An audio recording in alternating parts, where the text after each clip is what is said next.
Ladies and gentlemen, welcome back to Bop or Flop. I am your host, Lightning, and with me always... It's me, Thunder. So, a few things. One, welcome to a normal episode. The window's open. Welcome to a normal episode where I broke my own rule, and I collected these ones. I didn't pick them randomly, because over the last couple episodes, there was a couple other theme songs that we mentioned, and I thought, you know what, why not just bang them out? So we'll do them this time. Also, announcement time. I've made the decision that live action shows are just going to be part of it now.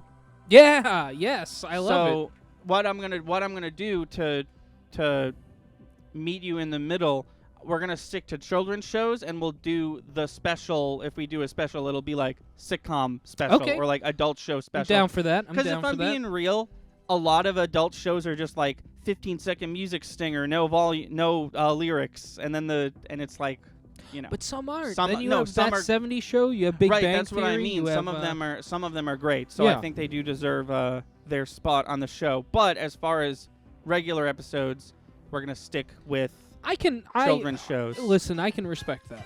And speaking of, first up, we have Sesame Street.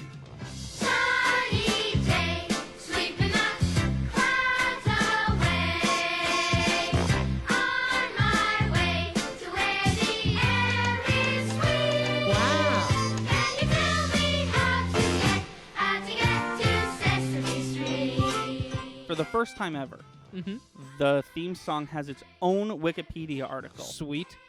It's called "Can You Tell Me How to Get to Sesame Street?" Released in 1969. Oh. And it was written by Joe Raposo. It says the lyricist is John Stone, Bruce Hart, and Joe Raposo, but it sounded like a bunch of toddlers to me. Lyricist. Oh, so I guess he wrote the lyrics. He wrote the lyrics. Yeah. Yeah, it was the oldest song in Sesame Street history, dating back to the show's beginning on November 10th, 1969. Happy anniversary. No kidding. Is it good? Yeah. I like Sesame Street. It's classic. It is a classic. The video we watched has years on it. It says Sesame Street theme 1998 to 2001. I think the Sesame Street theme song has always been variants of this one. The same song. Question 2. Is it fun? Yeah. It's fun because you can tell that the kids are having fun. Yeah. Sesame Street's a learning show, right? But it's sort of like the best one, at least when I was a kid, and it's fun show, must be a fun theme song. This one does it. And it's a show about kids, and it's sung by kids who are having fun on the show and in the theme song. I could probably just make a question up. Does it explain the premise of the show that we are about to watch? Sorry, you caught me off guard. No, it doesn't. The show, I mean, it's got a loose plot each episode. About what these characters are doing. It's about Sesame Street and everybody who hangs out on Sesame Street. Right. It's plot-wise, it's less so about the children and the guest stars. It's more so about the original characters and their... But it is, at its core, a skit show, and all the skits are about learning, and there's fun music videos and stuff. Does it explain the premise, though? So, if I knew nothing about Sesame Street... Right. Which is kind of hard in 1998, and that is the episode But it's always been the same song. Yeah. So I guess never mind. I would be under the impression that this is. It seems like they're trying to find their way to Sesame Street. Right. If the one line of the lyrics is telling me anything, it's they have not made their way to Sesame Street yet. It implies that this is what they're doing the rest of the time. Because the show doesn't open up with like, oh, we're here. The show just opens up with whatever Cookie Monster's doing, right? So it implies that, like, whenever these kids aren't hanging out on Sesame Street, they're looking for it. Right. Which is kind of weird. It's not technically episode 0. It's sort of like the theme song is a prequel to the show, but kind of a non sequitur prequel. Right. No, it's episode 0. Yeah. Is it creative? Okay. Taking into consideration that the show is old, I would say that it's very creative. It's creative in the sense that it feels like, no offense to the writers, but it feels like kids just came together and started singing this song. Yeah, which is great. Right. Because it gives the sense of like, well, I'm a kid. I have a bunch of kids' friends. Let's all get together and watch Sesame Street. Yeah. You know? I will say, when it's kids singing, usually I'm quick to be like, it's bad, and I don't like listening to it because they're kids and they're not trained professionals and they don't sound great. But it's kind of like one of the only shows that can get away with it, and it's not only is it cute, but it's like passable. Like, I'm not gonna mark this show points for children singing the theme song. You know what I mean? Yeah, I can agree. I mean, it definitely had a melody. They definitely sang out of key, but it wasn't unbearable. Right. Is it a bop or a flop? It's a bop. Yeah. It's gotta be. It's gotta be. I think it was always going to be a bop. It's great.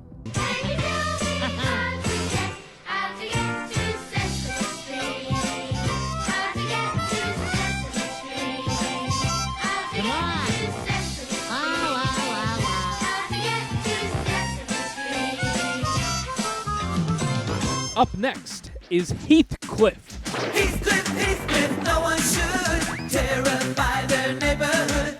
But Heathcliff just won't be undone, playing pranks on everyone. Heathcliff ran from September 5th, 1984 to August 13th, 1988, and as we found out on the last episode, not the live action one, but the one before that, that means that it predates Garfield. Wow. In TV, of course. Right. Heathcliff was, in fact, a comic strip, just like Garfield before it was a TV show.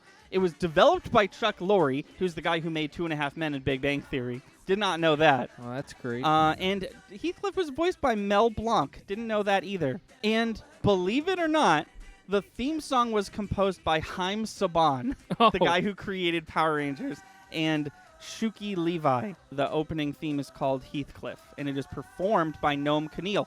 Wow, the dude who sang the Power Rangers Megaforce theme song sang this one. Wow. That was his voice. That was the same dude. That's crazy. So join in the Jubilee. The cats are great, they'll all agree.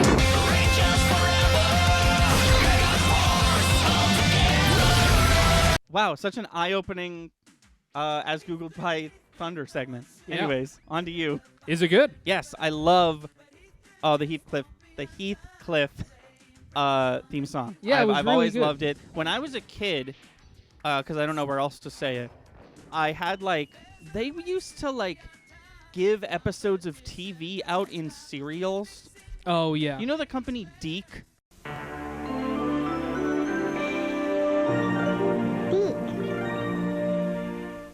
It's No. spelled like D-I-C, but it's pronounced Deke. Oh, yes. And they make children's programming. They made Inspector Gadget and they made the Super Mario show. Not the first one with the live action, but the Super Mario World show. They had episodes of Deke TV on discs that you could get in Kellogg's cereal, and I got 2 or 3 Heathcliff episodes that my younger brother really liked. And I'd say my favorite part of that was the theme song. I really liked it a lot. The show isn't whatever. It's a show. But I really like the theme song, and I always have. I don't remember the Heathcliff show or the theme song, but I was going to say I can only imagine the song's better than the show.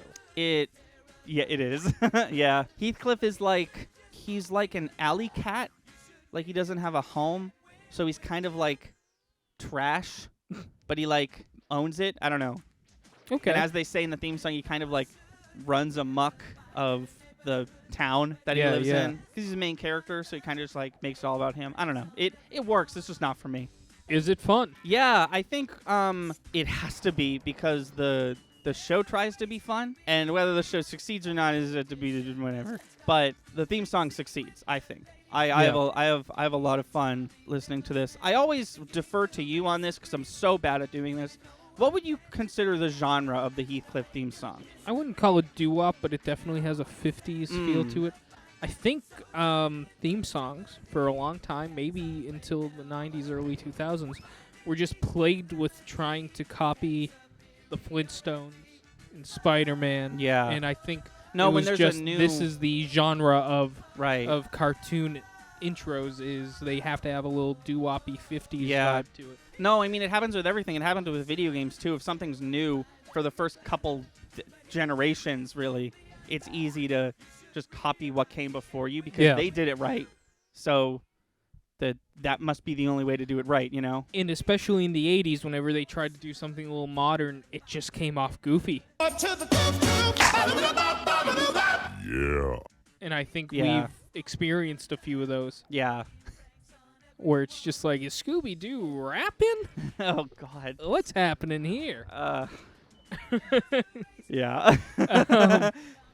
So I think, yeah, it was either stay safe, have a 50s vibe, which is, if I was to go off of TV show intros, I would call it the classical genre.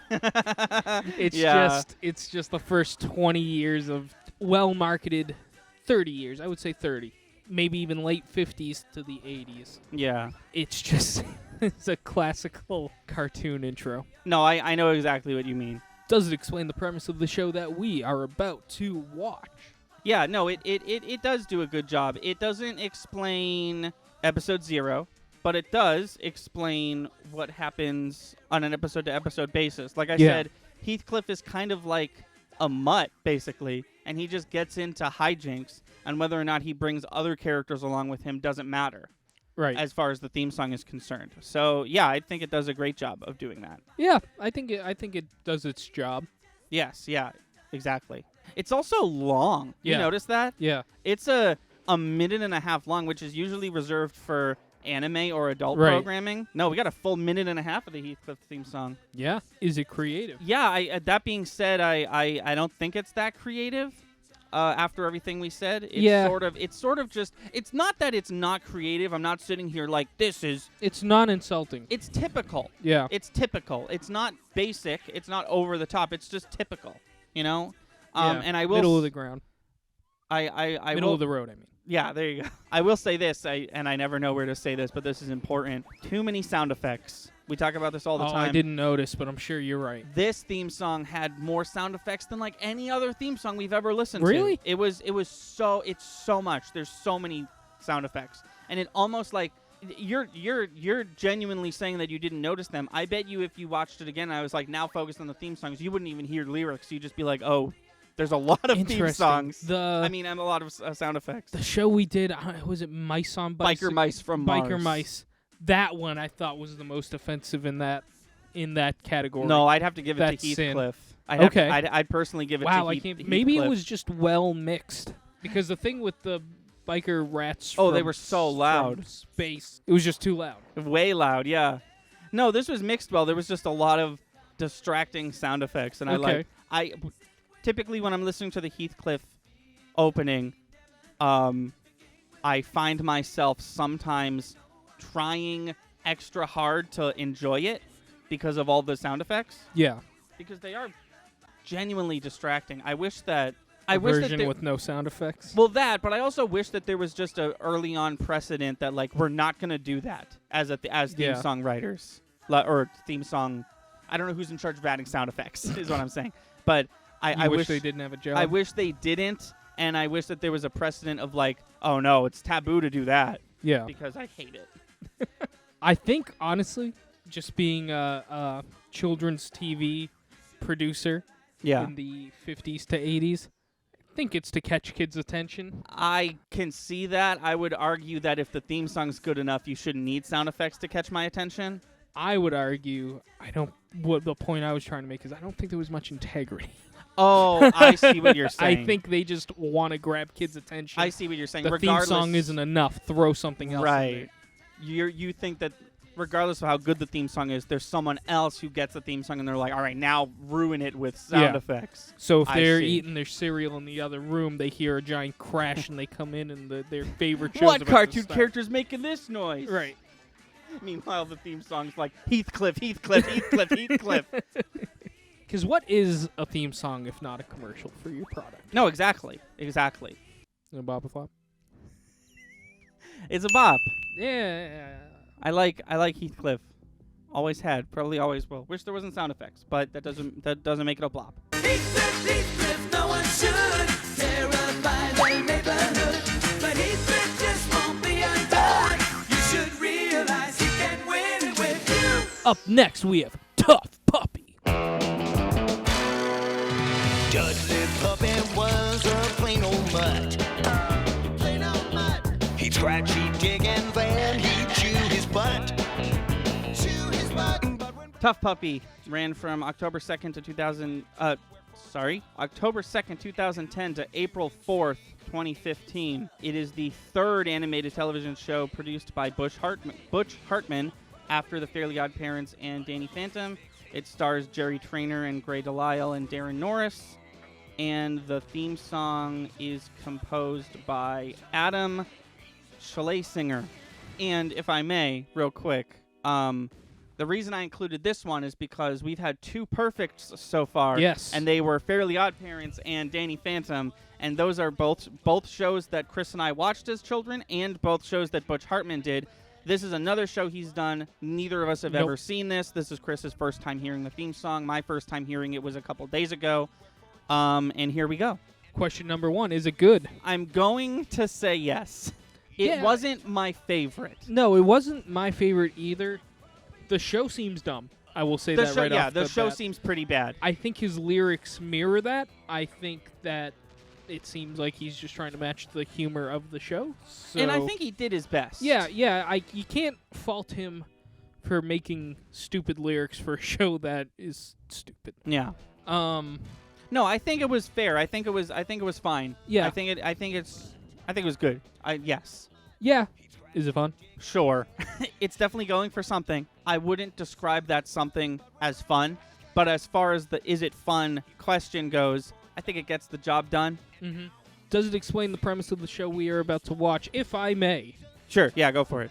I think he has proven beyond a reasonable doubt that is his best attribute as a theme songwriter, I think. Yeah. I think he does that better than he needs to. Yeah. I think that say what you will about this theme song and how good it is, and they shouldn't be compared, but comparing the lyrics to its predecessors, The Fairly Odd Parents and Danny Phantom, I think this theme song probably does just as good a job as the other two describing episode 0 and what happens on an episode-to-episode basis. No, he did a phenomenal job there. Once again. Definitely where he shines. Question number 3, is it creative?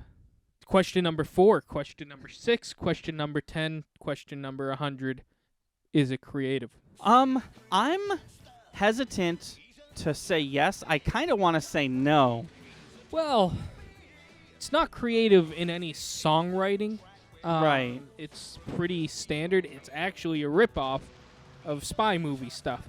Well, but in yeah, itself, but I feel like the whole show is that too. Well, that's what I was gonna say. In itself, it's creative in the sense that he wrote something that really emulates what the show is supposed to be about. So I'm not docking him for calling it a ripoff. I'm saying he did what the show needed out of him.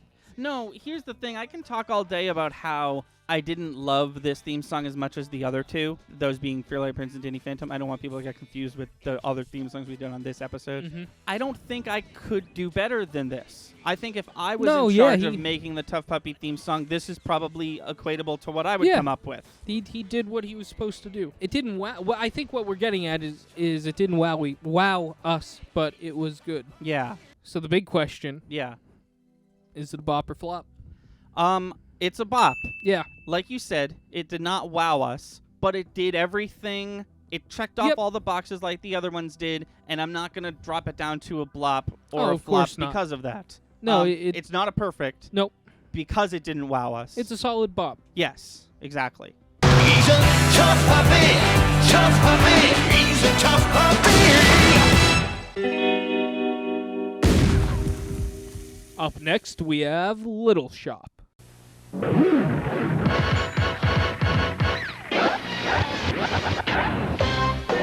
Little shop, take me to the little shop. I wanna go to the. Okay, so Little Shop is obviously the TV show, a TV show based off the Little Shop of Horrors movie. It aired from, oh my God, it ran 13 episodes from September 7th to November 30th, 1991. The theme song, couldn't find out who's singing, but it was written by, who else? Haim Saban and Shuki Levi, once again. Not your best one. Not your best one, no. Also, real quick before we move on, this was a fan-requested song. It was? Yes, our biggest fan, I'll call him, Liam Bradley is his username.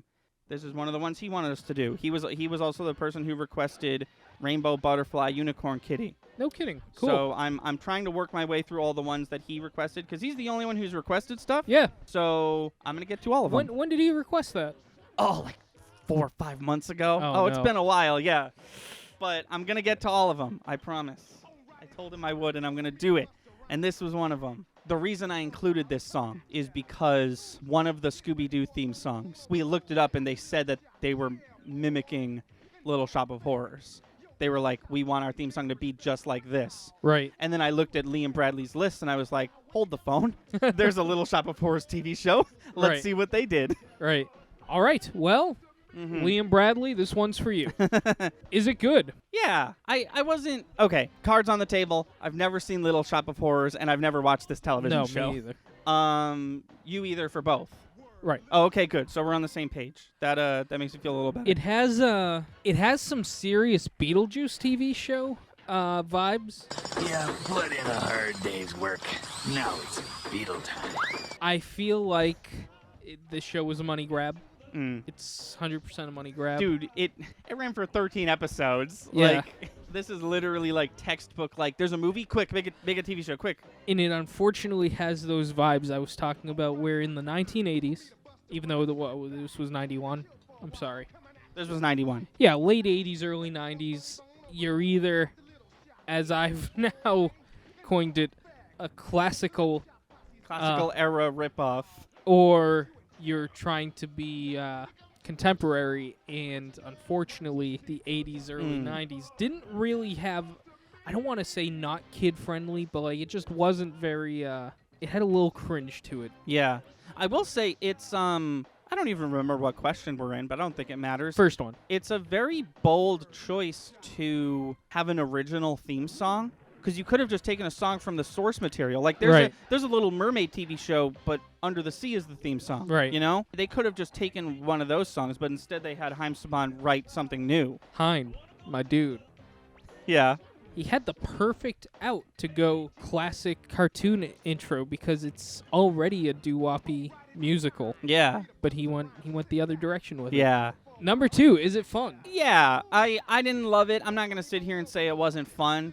It was, I know this isn't a question anymore, but it's still a talking point. It was a little repetitive, but it wasn't not fun. Does it explain the premise of the show that we are about to watch? Feels like it does, yeah? Yeah. It feels like as loose of a premise as this 13-episode TV show based off a adult musical can have. I think it does a fair job. Okay, fair enough. Is it creative? Yeah, this is the part where I would expect me to say no, but they went for something new. Did they okay, there's 2 factors to this. They went for something new in the sense that I'm pretty sure this theme song is not one of the songs from the musical, which they could have just taken one of those like Batman the Animated Right. Series. But it's not creative in the sense that for a couple years there, every bad theme song was this one. And I'm not saying this one is bad, but it basically just, like, in essence, copies the tone and general vibe of other theme songs, but it picked the ones that I don't think are the best. Right. Do you know what I'm trying to say? Yeah, it was not the worst, not the best. Right. Middle of the ground. Drum roll, please. Just kidding. Don't edit it in. Thank Was you. it a bop or flop? And if you disagree with me, feel free to voice that. But I'm going to say blop. Yeah, I'd give it that. Cool. I feel good about that. I wanna go to the little shop. Word, little shop. Ladies and gentlemen, the Animaniacs.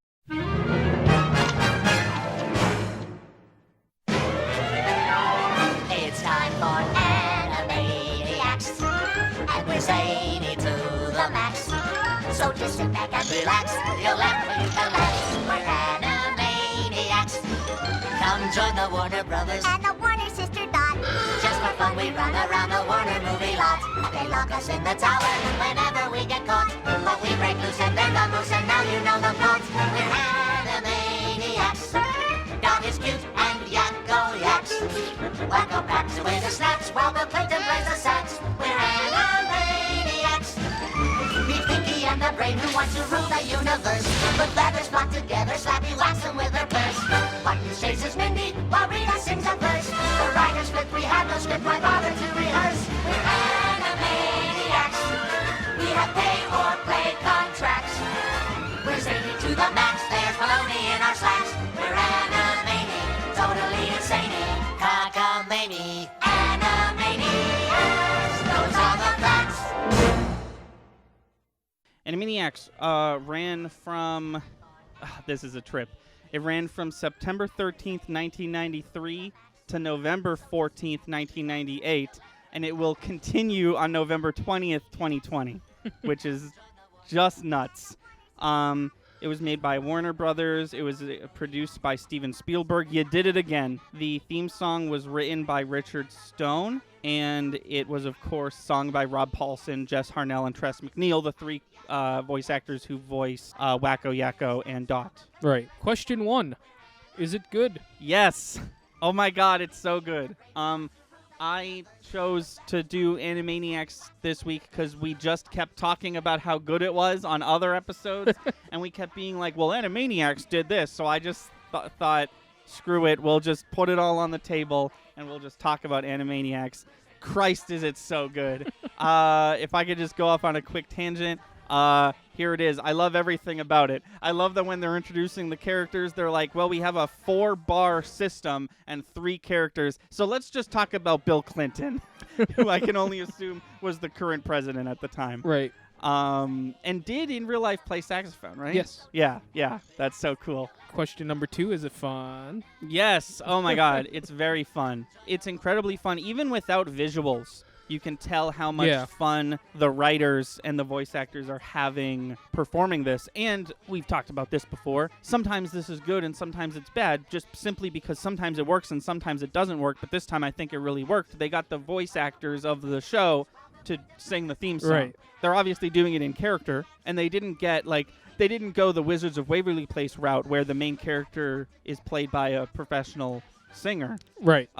They did get professionally trained voice actors to play their characters. And these characters, by the way, sing all the time on this show. And if I can take it a step further back, Jess Harnell, the voice of Wacko, the one with the hat, he did the theme song for Tasmania. So he's not even like just doing this theme song because he's Wacko. Right. He just like also does this sometimes, which is really cool. It's crazy. Does it explain the premise of the show that we are about to watch? I feel like if I said no to it doesn't explain the premise, Yakko Warner would come out of the TV and punch me in the face, because in the theme song they literally say, and now you know the plot. Right. As if they were like, we're done explaining the plot, now on to the rest of the theme song. It's as if he looked at me and he said, yes, Anthony, we do explain the premise of the show in this one. No, I agree, and I think they explain secondary characters very well because they're a prominent part of the show. Yes, and they explain the plot well. They did that thing that I hate, but they did it really fast. Yeah. They explained all the side characters, but they did it really cool. And they actually made it interesting. Like when in Tasmania, which is the worst example of this, I was bored and I was like, there's no way I'm going to care about all these characters, right? Right. But there was a handful of side characters, and the 2 or 3 words they said on each of them kind of made me instantly interested. Oh, some of these episodes are gonna be about these pigeons. Okay, I'm down for that. Right. Also, can't talk about side characters and not talk about how this show spun off 4 other shows, but the most successful of which was Pinky and the Brain. Right. Pinky, of course, also voiced by Rob Paulsen, the voice of Yakko Warner. Is it creative? Yes, I think. Okay. Comparing it to its peers, Tiny Toons, Pinky and the Brain, Freakazoid, all those, it's very on brand. I'm not going to say it's typical or boring because of that, but it's very on brand, right? But as far as the lyrics go, it's I think it's impressive. It's incredibly impressive. It's super creative. I love what they do with this show, how with this theme song, how it's just I'm sure they break the fourth wall all the time in the show. I haven't seen it in a while. They're breaking the fourth wall the entire time in the theme song. And it's basically hey, even though this is a cartoon, we are actors, and we are going to sing you a song that we wrote about the show you're about to watch that we, the actors, star in. Right. And I thought that was pretty cool. And my favorite thing ever in theme songs, and it's done the best in this theme song. The part of the theme song where they say Cockamamie, it's different each time. Yeah. Pinky and the Brainy, Cockamamie, Chicken Chow Maney, Penny Laney, Andromeda Strainy, the rain in Spainy. But there's like 20 or 30 of them, That's crazy. and they just fill the. It's like the Garfield thing. And pay attention. There'll be a test at the end. Yeah. But the Garfield thing, they took the easy way out. Holly was just like, just get in a booth, say some random stuff for an hour, and we'll put it at the end of the episode. Yeah. But this one's part of the song. Right. The easiest way to do it is visual, obviously, like the Fairly Odd Parents. Mhm. Yeah, right. But they go the extra mile, and they really set a precedent for that little tiny piece of theme song history. Most theme songs don't do it, but the one that do, you have to like go for it. You can't be lazy about it. And that precedent was set by the Animaniacs, in my opinion. No, it's cool. It's always cool. And here it is. Bop or flop. Perfect. Perfect. Wow. Can't say I wasn't expecting it. We are true. That's the pinnacle. It doesn't get better than this. Right. And I So- truly believe that it doesn't get better than this. Sure. No, this And is I this truly, is a good one. and I truly believed that the last two times too. But this is like, if our only three perfects are Fairly Odd Parents, Danny Phantom, and this, I am totally okay with that. We're animated, totally insane. Cockamamie, Animaniacs, those are the facts. All right, and there you have it, ladies and gentlemen. Another exciting episode of Bop or Flop. As always, I am your host, Lightning, and with me, It's me, Thunder. And next month, Chris, get ready, because we're finally going to do it, the Ninja Turtles episode. oh, God. So look forward to that. And that might be the last episode Bop or Flop ever had. oh no. No, I'm just kidding. Just kidding. No, like I says in episode 1, this show goes until I die or theme songs die. And with that, we'll see you next time.